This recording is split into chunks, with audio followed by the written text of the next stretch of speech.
My mother-in-law stood there with her arms crossed, waiting for my apology. My husband's ultimatum still hung in the air like poison. Every eye in that living room was on me. They thought I'd break. They thought I'd beg. But what I did next? Nobody saw it coming. Before we get into this story, listen. If you've ever been disrespected in your own home, if you've ever had to choose between your dignity and keeping the peace, you need to hear what happened next. Hit that subscribe button right now because this story will show you what real strength looks like. And trust me, you'll want to see how this ends. Now let me take you back to where it all started. My name is Brielle, and 4 years ago, I thought I had found my forever. Jordan walked into my life like sunshine on a cloudy day, all smooth words and big promises. He was charming, attentive, and for the first time in a long time, I felt seen. We met at a networking event downtown. I was there promoting my marketing firm, and he was there with his boys, dressed sharp, smelling good, with a smile that could light up a room.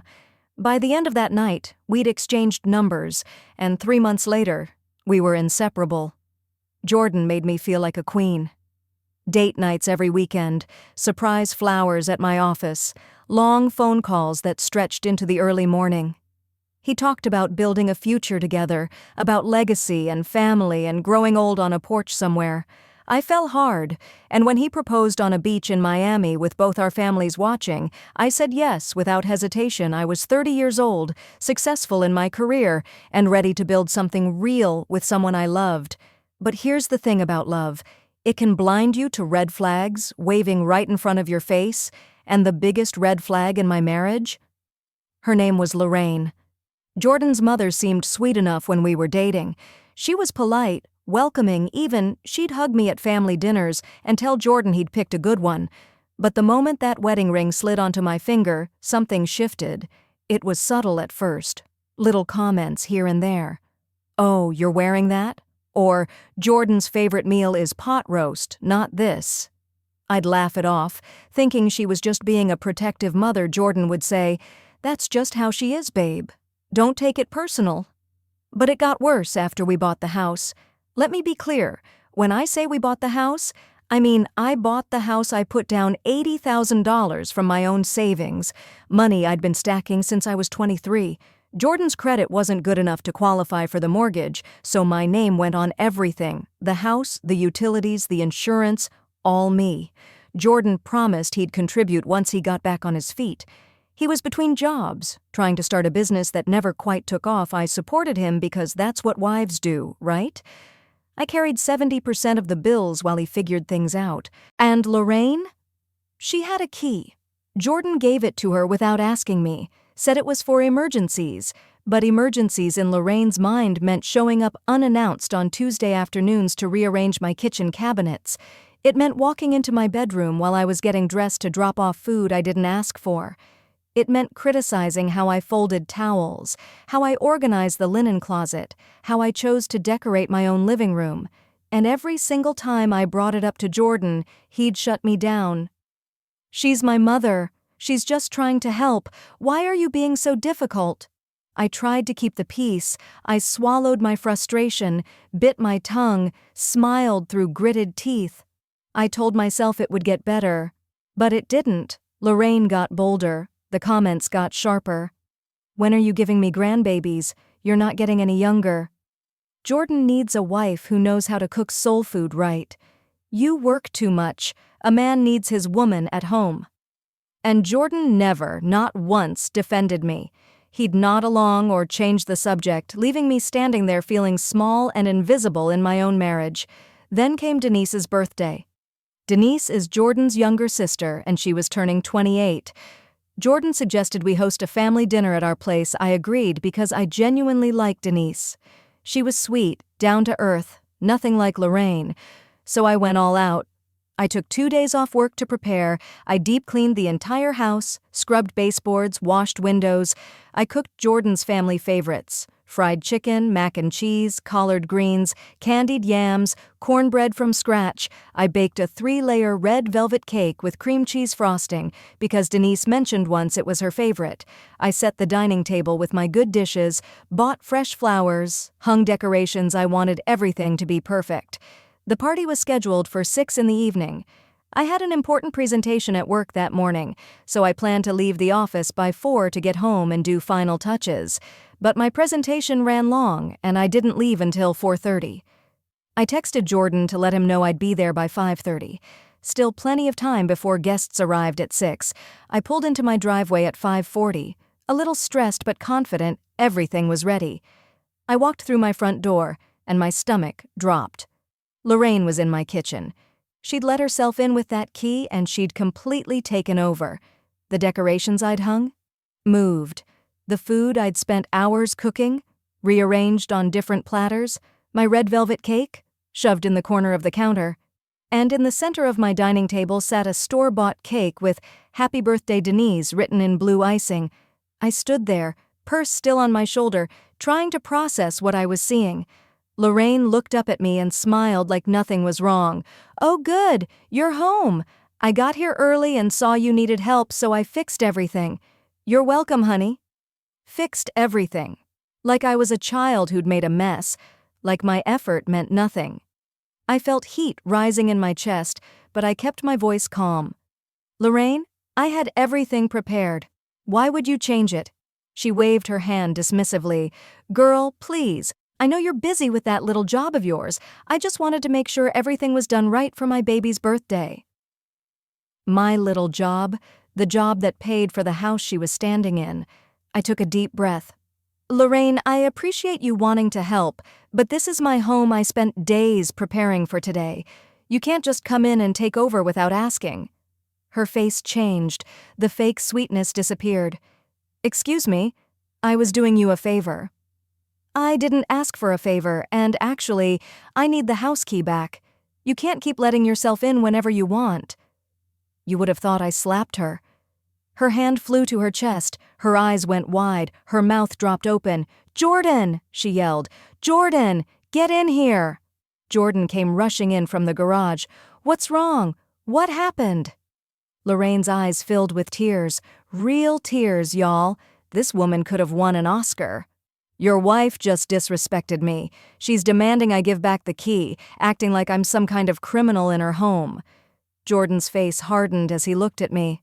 "Babe, what's going on?" I explained calmly. I told him I came home to find everything I'd prepared changed, that I felt disrespected, that his mother needs to respect boundaries. I wasn't yelling. I wasn't being dramatic. I was just telling the truth. But Jordan didn't hear me. Or maybe he heard me and just didn't care. "So my mother tries to help you, and this is how you treat her? You're being ungrateful. She was doing you a favor because she knew you were at work." "Jordan, I didn't need the favor. I had everything under control." "Clearly you didn't if she felt she needed to step in." Before I could respond, the doorbell rang. Trevor, Jordan's older brother, walked in with his wife Monique. Then Aunt Gloria arrived. Then Denise. Everyone was early, and they walked right into the middle of this tension. Lorraine immediately went to Denise, hugging her, dabbing at her eyes. "I'm so sorry, baby. I just wanted your day to be special, and now there's all this drama." Trevor looked at me with disappointment. "What's going on, Brielle?" Lorraine jumped in before I could speak. "She attacked me for trying to help with the party, demanded I give back my key like I'm not family." I tried to explain, tried to tell my side, but no one wanted to hear it. Aunt Gloria shook her head at me. "Baby, that's no way to treat your elders. Lorraine was just trying to help." Monique looked uncomfortable but said nothing. Trevor sided with his mother immediately.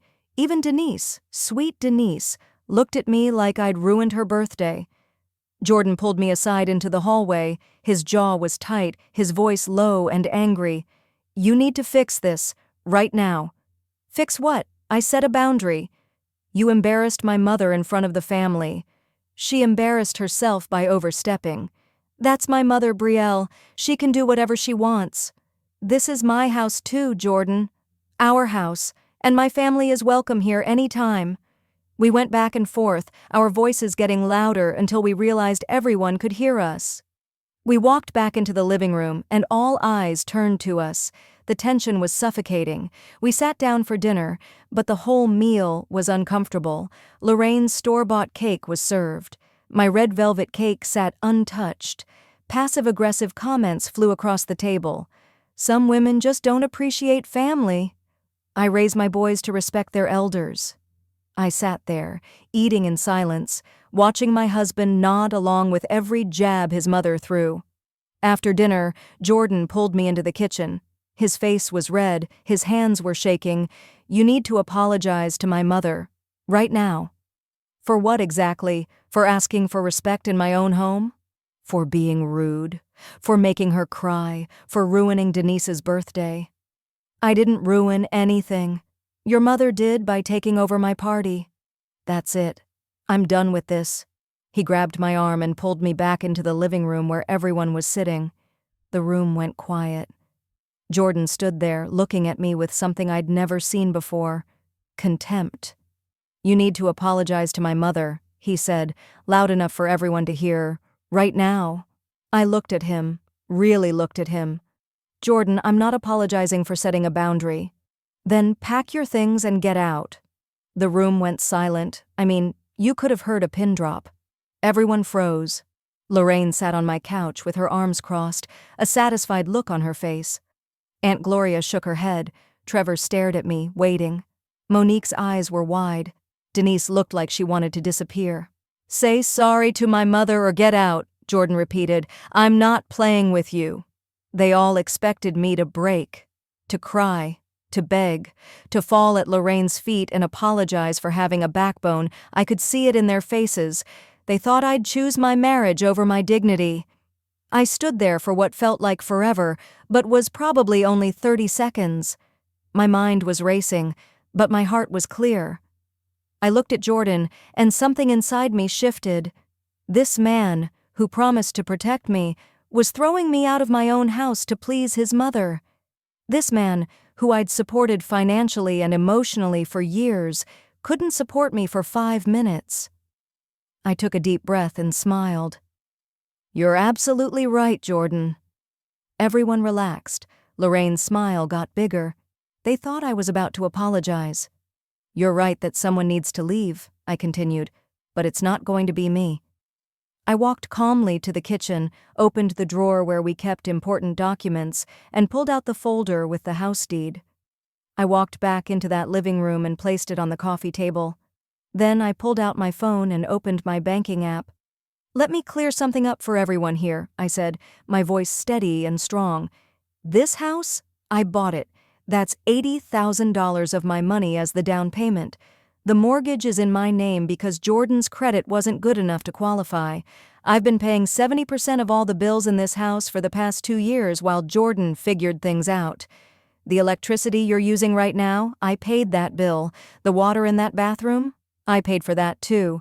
This furniture you're sitting on? Mine. I bought it." Jordan's face went pale. "Babe, wait." I held up my hand. "I'm not finished. I have supported this man, loved this man, respected this man, even when he didn't respect me. I have been patient with boundary violations, with disrespect, with being made to feel like a guest in my own home. And tonight, he gave me an ultimatum in front of all of you. So let me be crystal clear." I walked over to Lorraine and held out my hand. "The key now." Her mouth opened and closed like a fish. She looked at Jordan for help, but he was frozen.